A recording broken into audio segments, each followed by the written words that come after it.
Alam mo anak, sa panahon ngayon, kailangan natin maging mabuting tao.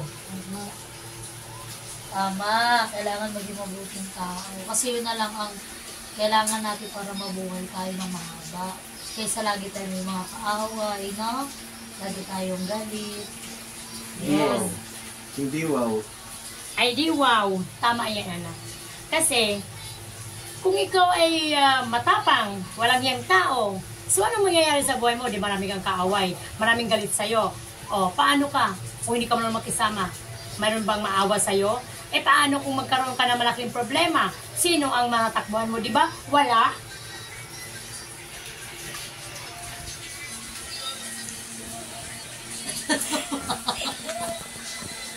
Bakit ka natawa sa sinabi ko? Hindi, tama naman yun.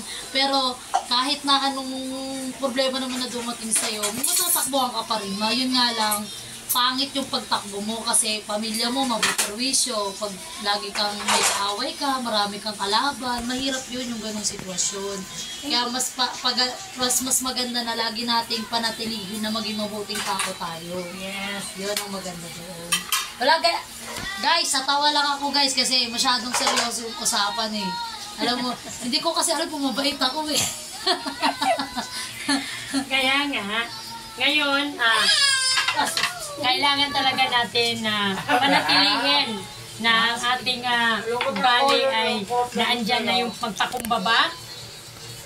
Pasensya. Marunong kang umunawa, yes, pasensya. Mahabang pasensya.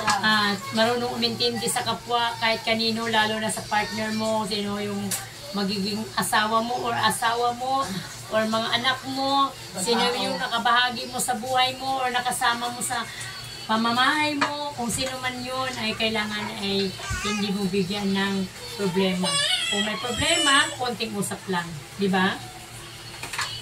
Di ba ate? Yes, tama po yun guys. Kaya alam mo, sa ngayon, sa panahon ngayon, sa panahon ngayon, maging ano na lang tayo, maging mabuti na lang tayo. Kahit sa ang aspeto. Pero ngayon kasi hindi na siya advisable. Misa kasi may mga tao talaga na yung bait mo, inuubos talaga yung pasensya mo. Kahit na ayaw mong ilabas yung tunay mong ugali. Minsan kailangan din. Ano na lang siguro, ang tawag dun na, kailangan maging ano na tayo, 50-50. Kasi ngayon hindi na kasi pwede yung maging mabait ka lang. Minsan 50? No, minsan nilulugar mo na yung kabaitan mo sa ngayon. Pero mabuti ka pa rin tao. Yung galit mo, yung tapang mo, ilalaan mo siya kapag sobra na.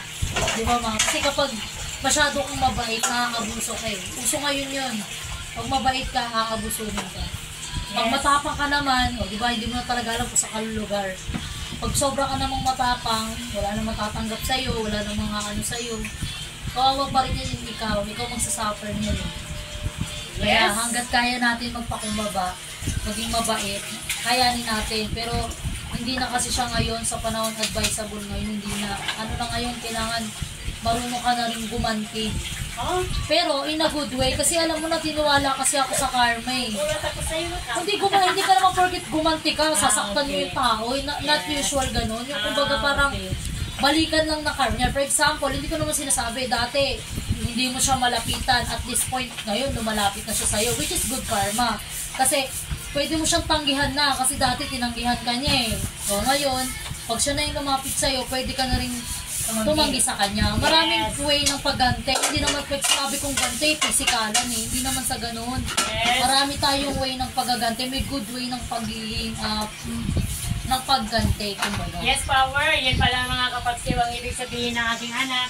Pwede ikaw na bumantis pamamaraan ng kung anumang mga bagay na pusang dumarating lang doon sa taong hindi marunong makisama at marunong magkaroon ng kung anumang mga pagkakamali, natatanggapin ayun ay karma. Ay no, kaya masama pa rin yun, diba?